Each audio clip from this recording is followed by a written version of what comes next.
Soy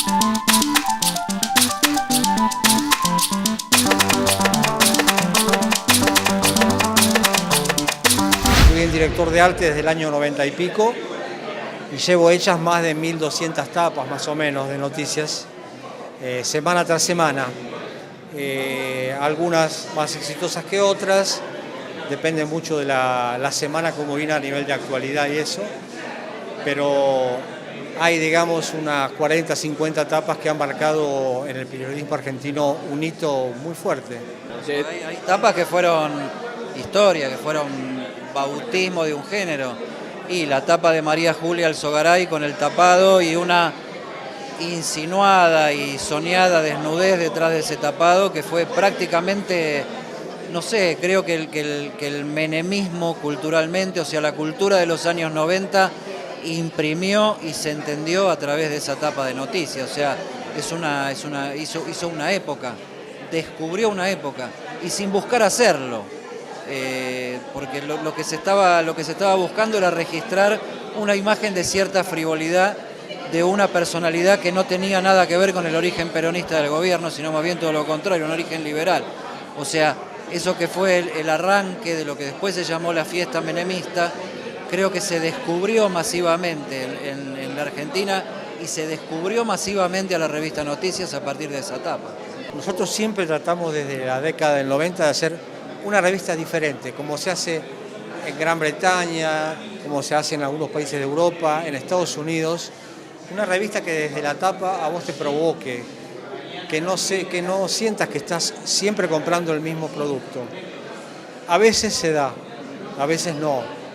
Como una especie de perro guardián del poder y del gobierno de turno. Exactamente, y además vos tenés muy pocos segundos para captar la atención de un lector cuando pasa frente a un kiosco. Tenés creo que 5 o 10 segundos. Si el tipo no se paró y no es lector de la revista, no la compra. Entonces tenés que sorprenderlo semana a semana con diferentes gráficas, diferentes colores, que no sienta que está viendo lo mismo que la semana anterior. Y de la etapa de gobiernos kirchneristas, ¿cuál sería una etapa que marcó época o que fue símbolo de una etapa, a tu entender? Y varias por distintos géneros, o sea, las tapas más de investigación y de presentación de personajes en sociedad, qué sé yo, recuerdo una foto en Calafate de Néstor Kirchner con Lázaro Báez, cuando todavía prácticamente nadie sabía quién era Lázaro Báez. Eso desde el punto de vista periodístico. Después, desde el punto de vista artístico, Néstor Kirchner con pañuelo blanco para el uso político de los derechos humanos, me parece que fue una síntesis muy fuerte para decir algo que en esa época Noticias decía en mucha soledad. La mayoría de los medios eran oficialistas, Clarín era un aliado clave del gobierno de los Kirchner. La tapa del Eternauta, de Néstor convertido en Eternauta, pero no el Eternauta de Oesterheld, sino un Eternauta tridimensional, un Eternauta que sale a caminar en 3D, que se sale de la tapa de Noticias y que viene en mocasines para representar la manera de ver las cosas de la Cámpora y presentar a la agrupación La Cámpora en sociedad. Me parece que es una etapa que hizo también su aporte. ¿Cómo es el mecanismo o cuáles son los conceptos que se utilizan para elegir al momento de hacer una etapa, ¿no? Todas las semanas? Y yo digo que es como hacer cine. Digamos que yo vendría a ser el guionista y Pablo el director de imágenes.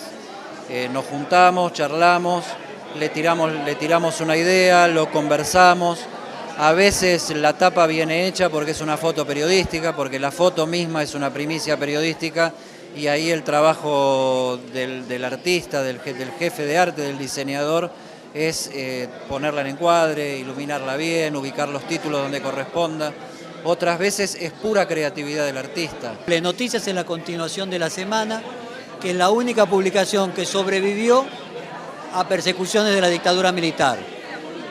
La Semana fue la única revista clausurada que volvió a aparecer, fue clausurada en 1982 y reabierta por la Corte Suprema de Justicia. Yo creo que Noticias siempre se destacó por su valentía en el ejercicio de la libertad de expresión y por la mayor expresión de talento y responsabilidad periodística posible. Pero creo que la misión de todo medio periodístico es esencialmente informar. Y en nuestro caso, nuestro lema de todos estos años, respetarlo, que se llama Entender cambia la vida.